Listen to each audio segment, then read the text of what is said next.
Welcome back to Wristwatch Deep Dive. Today I'll be talking about my Ball Engineer 3 Marvelight Chronometer. I'm not a dealer or flipper. I'm not selling the watches I cover, just highlighting watches I have in my collection. Okay, so this is the Ball Engineer 3 Marvelight. Let's pull it out of the box here.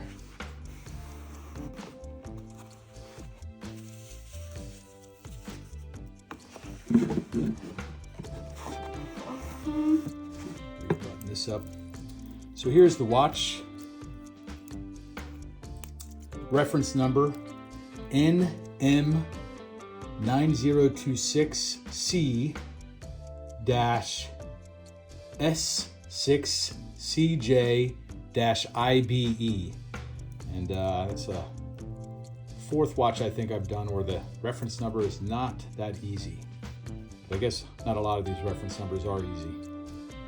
It's 40 millimeter stainless steel case, sloping lugs, 46.5 millimeters lug to lug, 13.6 millimeters thick, fixed non-fluted bezel, and it's also a stainless steel bezel as well. Stainless steel bracelet, has vertical polished H links with polished center links.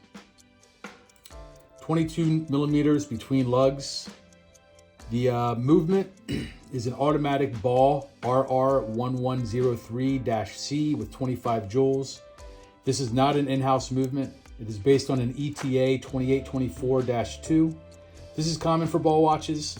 Ball does make their own in-house movements, but not for this model. Ball historically would take Swiss-made movements and modify them for their needs. So this watch has a 40-hour power reserve, scratch-resistant sapphire crystal, sunburst, called this ice blue dial.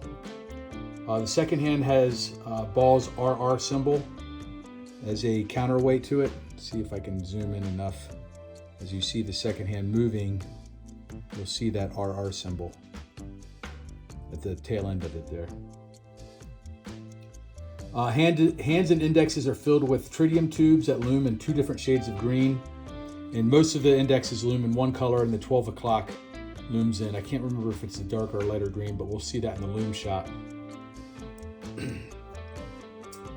So, Ball is far and away the most prolific user of the tritium tubes in luxury watches, and you're going to really see that of all my watches, and I'll cover this probably multiple times, but of all my watches, this one has the best lume. So well above average, top tier lume.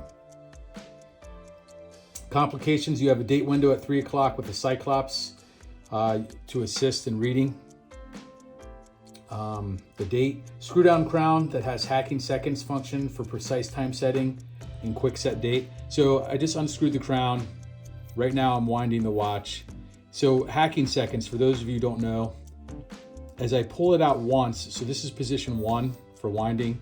As I pull it out once, and I accidentally pulled it out twice. So there, now I can adjust, I just set it back to winding. So pull it out once. This is position 2, you can see the dates moving. And then as I go to position 3, now watch the seconds hand. The seconds hand stops. So the point of that is I can set the time to a precise time if I stop that seconds hand at 12 o'clock. So when as soon as that time shifted over to the next minute, then I can have precise time set. And then as I push it back, the crown back in to screw down, you'll see the seconds hand starts moving again. So that's for those of you who don't know what hacking time seconds or hacking seconds mean. So it's an expedition case with a train displayed, signifying the roots of the Ball Watch Company. And I acquired this watch from a gray dealer. So was able to get it a little under retail, which is always nice. So the Ball Watch Company was founded by Webb C. Ball in Ohio in 1891 and is linked to American railroad history. It is now headquartered in Switzerland. All their watches are now Swiss-made, but they are not an independent company in the traditional sense. They are owned by a Hong Kong-based company However, still considered a luxury Swiss watch company because that is where the watches are made and headquartered. So about Ball and kind of how they got their start. On April 19th, 1891, 2 trains crashed. Though a terrible tragedy, the real tragedy wasn't the 8 deaths, but that it could have been avoided. So, and basically, a little history on that, could have been easily avoided with proper timekeeping.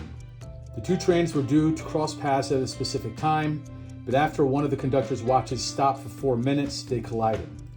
To prevent anything of the kind happening again, Ball created a timekeeping service providing reliable watches to conductors and ensuring they hit his incredibly high standards of plus or minus 30 seconds per week. His instructions included the appearance of the watch, so it had to have a white dial, for example, robustness, accuracy requirements, and above all, a sophisticated system for inspecting the watch at 2-week intervals, including accurate inspection records. So like a very rigorous quality control program is essentially what he started for conductors and their timepieces. Inspections could only be carried out by approved watchmakers, and thus began an extensive network of inspections established by Ball called the Ball Railroad Time Service. Now, this system was accepted by many watch companies, and they began to manufacture their watches according to him, and not just American ones, for which the railways were an important market, like Waltham and Hamilton, but others, even some Swiss brands, including AP, Longines, Vacheron Constantin. Many American watches that met the conditions were given a RR for a railroad stamp and were distributed by the Ball Watch Company. It is necessary to add that Ball was no watchmaking innovator at the time. Ball was buying movements for the watches from other companies and then modified them according to his requirements. As the turn of the century arrived, Ball was marketing itself on the merits of its accuracy, reliability, and possibly even coining the phrase to be on the ball, right? One ambassador of the brand is Alex Honnold, who is the famous climber that summited El Capitan without ropes, as seen in the movie Free Solo. Cool movie, very good movie. Check it out if you can, documentary movie. So why I chose this watch.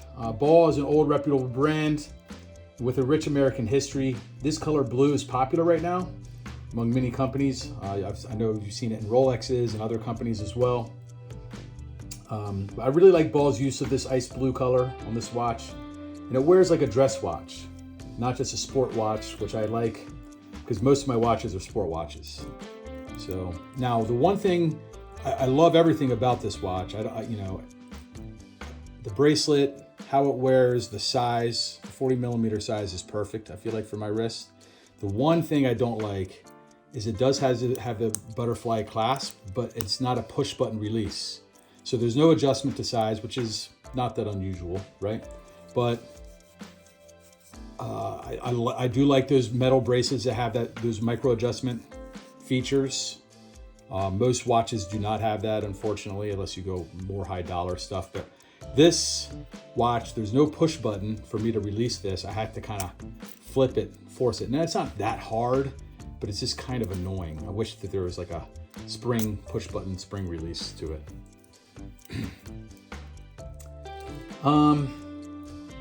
What else? So it wears like a dress watch, which I like.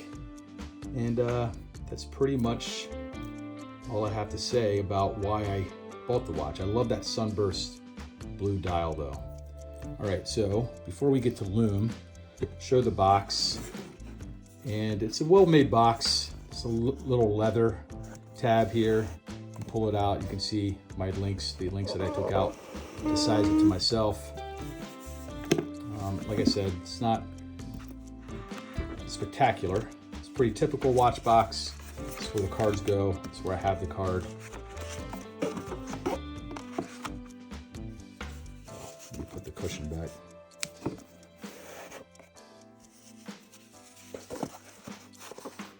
Now, I will show the Lume.